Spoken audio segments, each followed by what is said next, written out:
Oi, professora Ana Graziele, de novo, voltei agora para ter a nossa segunda parte dessa videoaula sobre gestão de pessoas e stakeholders. Então, eu vou compartilhar minha tela, né? E já a gente pegar de onde a gente parou aqui, né? Eu falei no slide anterior, ou melhor, na parte anterior dessa videoaula, que era muito importante a gente fazer a gestão de pessoas dentro do projeto, entendendo que essas pessoas, elas são tanto os colaboradores, os funcionários, os servidores, que estão ali ligados àquele projeto, como também outras pessoas que não necessariamente estão ali com a gente de forma interna, né, na empresa, na organização, enfim, mas que de alguma forma possam ser afetadas, né, ou afetem o projeto, tá certo?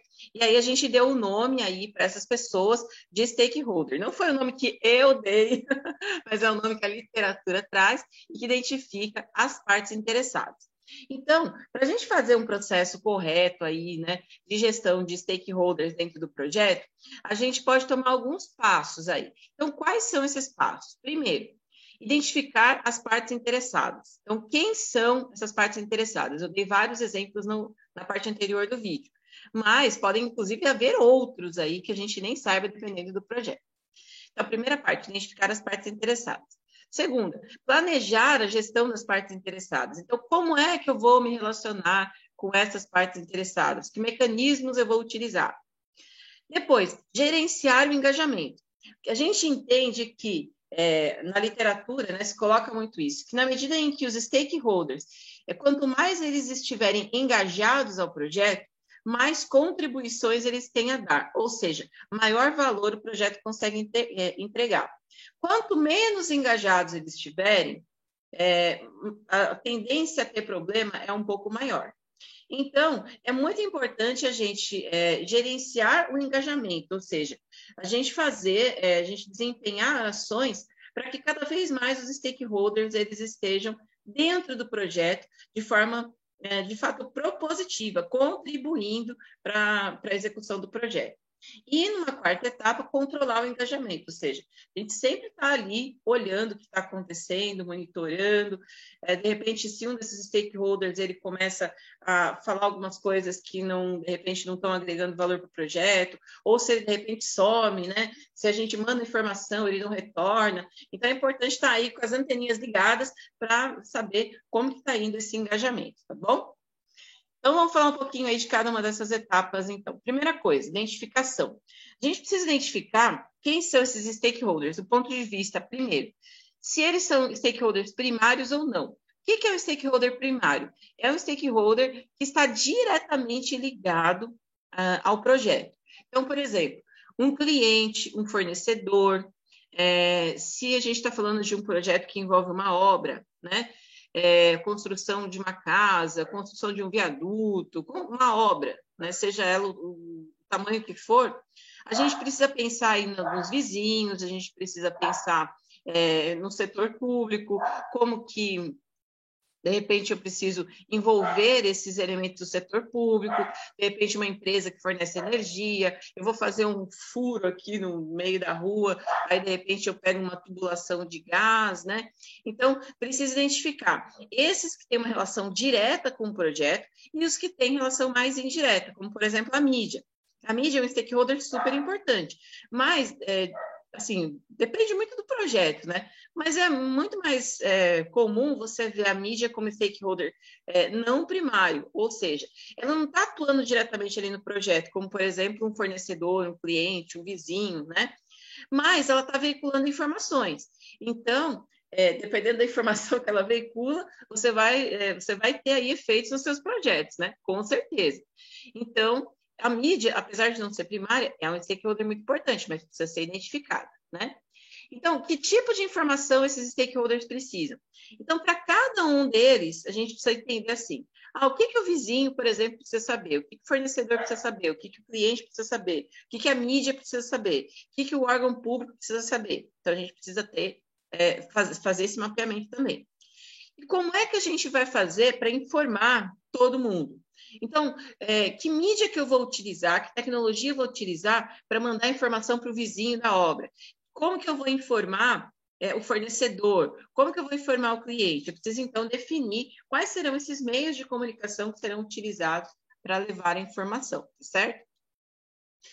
E aí aqui a gente tem uma ferramenta que eu acho bem bacana aí de ser utilizada, que é a matriz poder e interesse. Essa matriz poder e interesse, ela diz para a gente o que a gente pode fazer em termos de gerenciamento dos stakeholders, tá certo? Então, basicamente, ela funciona assim. A gente tem aqui no eixo, que seria o eixo X, né? A gente tem o interesse das pessoas no projeto, dos stakeholders do projeto. A gente tem o interesse baixo e o interesse alto. E aqui no, que seria o eixo Y, a gente tem o poder, que também tem poder baixo e poder alto. O que é esse poder? A influência que a pessoa, que aquele stakeholder exerce sobre o projeto. Se é uma influência direta ou indireta, por exemplo, tá? Então, o que a gente tem aqui, né? Para cada uma dessas combinações aqui da matriz, a gente tem 4 combinações, então tem 4 posições que a gente pode classificar cada stakeholder, você vai ter uma ação específica. Então, por exemplo, para o stakeholder que cair aqui, nessa posição aqui, você vai dizer que, nesse caso, a gente tem que manter o stakeholder satisfeito, tá? Nesse caso, gerenciar com atenção. Se ele cair aqui, manter informado. Se ele cair aqui nesse quarto aí, digamos assim, quadrante, é o monitorar. Então, como é que ele cai em algum desses quadrantes? Esse manter satisfeito significa que o stakeholder tem um poder alto, mas tem um baixo interesse no projeto. Então, se ele tem alto interesse, se ele tem baixo interesse, mas tem alto poder, a gente tem que manter ele satisfeito. Aqui no gerenciar com atenção. Gerenciar com atenção significa que ele tem um alto interesse no projeto e ele tem um alto poder. Então, assim, se ele é uma parte muito importante, ou seja, ele pode afetar de forma preponderante o projeto. E ele também tem muito interesse, a gente precisa ficar de olho aberto com ele, ficar ali de olho o tempo inteiro, tem que gerenciar com atenção. No manter informado, significa que manter informado é um stakeholder que tem um alto interesse no projeto, mas o poder sobre o projeto é muito pequeno. Então, ele tem interesse, mas ao mesmo tempo ele não pode também, ele não tem uma atuação muito grande ali, ele não pode afetar tanto assim o projeto. Então, com ele a gente mantém informado. E aqui no monitorar é aquele stakeholder que tem pouco interesse no projeto e também tem pouco poder. Então, nesse caso, a gente só vai acompanhando, tá certo? Então, eu acho que é super útil a gente fazer uso dessa matriz, fazer essa análise, porque vai nos dar o direcionamento para poder executar o gerenciamento dos stakeholders, tá? E aí, o que a gente tem que pensar? A gente precisa constituir um plano de gestão desses stakeholders. Então, o que é esse plano de gestão? Tem algumas informações que precisam ter lá. Então, o tipo de informação que cada stakeholder vai receber, de quando em quando ele vai receber essa informação, que é a frequência da informação, qual é o nível de confidencialidade da informação. Então, por exemplo, tem uma informação sobre, sei lá, fornecedores. Todos os stakeholders podem ter acesso a essa informação, ou ela tem alguma cláusula de confidencialidade, é uma informação que, de repente, não ou não pode ser divulgada. Precisa olhar, porque, inclusive, em contrato, muitas vezes aparece isso, tá? Então, precisa ter certeza disso antes de sair divulgando tudo para todo mundo, né? O meio de armazenamento, ou seja, como que a gente vai guardar essas informações, se vai ser numa nuvem, se vai ser... Bom, hoje é basicamente tudo em nuvem, né? Mas se vai ser em outro meio que não seja nuvem, qual meio vai ser esse para ser guardada, armazenada a informação? E o controle, ou seja, como que a gente vai controlar tanto a atualização dessa informação, tá? Quanto a distribuição dela. Porque não adianta nada a gente ficar também transmitindo informação velha para os stakeholders. Então, precisa ter ali uma sistemática de controle dessa atualização. Pode ser colocar, por exemplo, assim, versão 1, versão 2, versão 3, ou colocar data, né? Eu acho que é útil também, mas precisa controlar, para ninguém ficar com informação velha sobre o projeto, tá? E aí, na parte de gerenciamento do engajamento, que é uma coisa que eu falei ali atrás, que é muito importante, a gente precisa pensar no seguinte: como que eu gerencio o engajamento das pessoas? Primeiro, engajamento tem a ver com o negócio do interesse, né, lá da matriz que eu mostrei agora há pouco. Então, a primeira coisa é que toda vez que o stakeholder chegar pedindo alguma informação, né, para a equipe de projeto, ele tem que ser atendido. Você não pode, não, depois eu vejo, esse cara não precisa saber disso. Não. ele tem que ser atendido. Mesmo que ele não precise daquela informação, que ele não possa, de repente, ter acesso àquela informação, ele tem que ser atendido no sentido, olha, essa informação é confidencial, você não pode ter acesso a ela, mas é isso aí, né? Ele precisa ter uma resposta e não pode ficar a ver navios, tá certo? Isso, né? É muito importante, porque até, inclusive, faz com que se estabeleça confiança entre o stakeholder e a equipe de projeto. É preciso, na medida que você dá uma resposta para ele, mesmo que não seja a resposta que ele deseja ouvir, ele sabe que você está ali para fazer o negócio sério, para dar o atendimento, que ali tem mesmo algo em que ele pode olhar e falar assim, poxa, não é muito bem isso que eu queria, mas eu posso confiar. Por quê? Porque essa pessoa ou esse time de projeto está fazendo o que é certo, tá? Então, é legal você ter essa confiança dos stakeholders, porque isso facilita muito quando as atividades do projeto elas vão sendo desempenhadas. Né? Trabalhar num ambiente no qual a gente não tem confiança nas pessoas, no qual a gente não pode dizer, ai, mas sei lá, hein? Será que vai mesmo? Será que. É muito complicado, muito ruim. Então, e prejudica o desempenho do projeto. Então, a gente precisa estabelecer essas relações de confiança na medida em que a gente dá atenção para as pessoas, na medida que a gente as ouve, na medida em que a gente cumpre com os prazos, né? Tudo isso serve para estabelecer confiança. E sempre noticiar as partes interessadas. Então, aconteceu alguma coisa no projeto, vai lá e avisa, vai lá e fala.